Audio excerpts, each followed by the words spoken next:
Was Hammerbeats a success? Uh, no, not at all. Not at all. It was. I don't know what I've expected. I think there's like I don't know maybe 40 people maximum that tried the game. I think that's even overestimated. So I wouldn't call this a success at all. What do you think you learned the most from it? I've I've learned a hell of a lot from it. I learned how to not do marketing and not do advertising and stuff like that.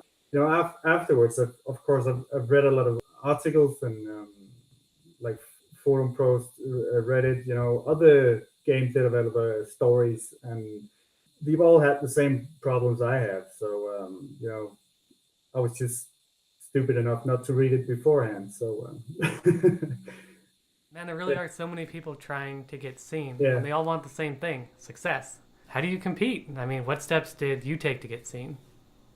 I tried desperately, of course, with it's called Google AdWords or some shit like that. And I tried actually some ads in my local newspaper. I tried a lot of Reddit interaction with users on forums, writing some stuff just to see if people were interested. No one no one got their eyes up for it. So yeah, shit happens. So, but that was what I tried. I probably didn't try hard enough, but I also think there was maybe some problems with the quality of the game.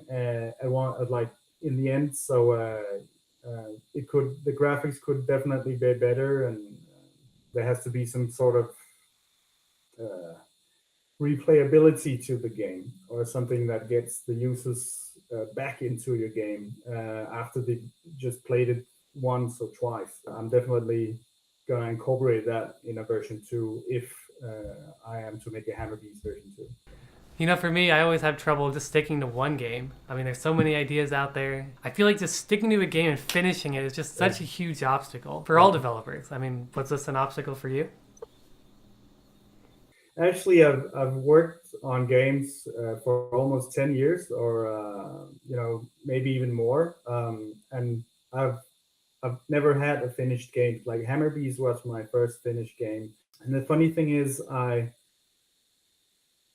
it's not because of the ideas. I never like I get a lot of ideas, but I always just kind of queue them up, take them from one at a time. And then the old games, I simply just wasn't good enough. I wasn't good enough at coding, wasn't good enough at the graphics thing. So always the product was always it just needed something more. And I just wasn't ready to show those products to the public. I don't think I would even show them to my family because they were that bad at the time. I got good at coding, good at I've practiced my skills. So finally, there was some kind of hope in that I could get it out.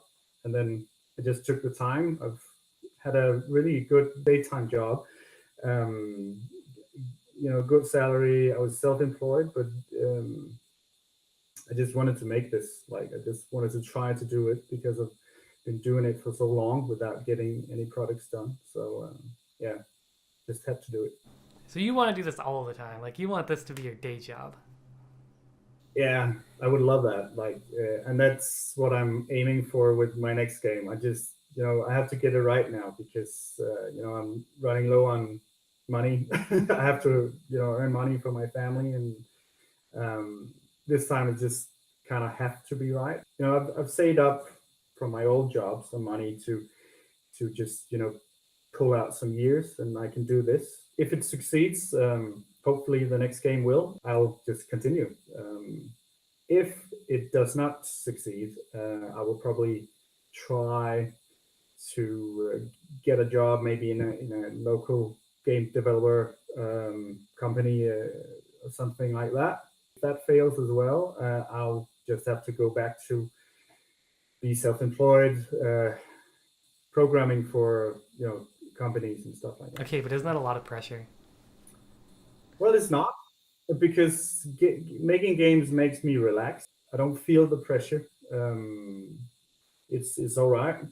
I can handle it so far.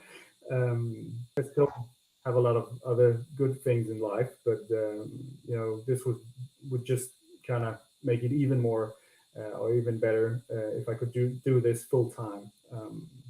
It kind of demands that you're cool about it, because otherwise you would just get stuck or get frustrated, or you wouldn't be able to complete any games if you were stressed. So you just keep calm and have, is it called ice in your stomach? I think it's called that in Danish, but you probably call it something else. Yeah, but keep it cool.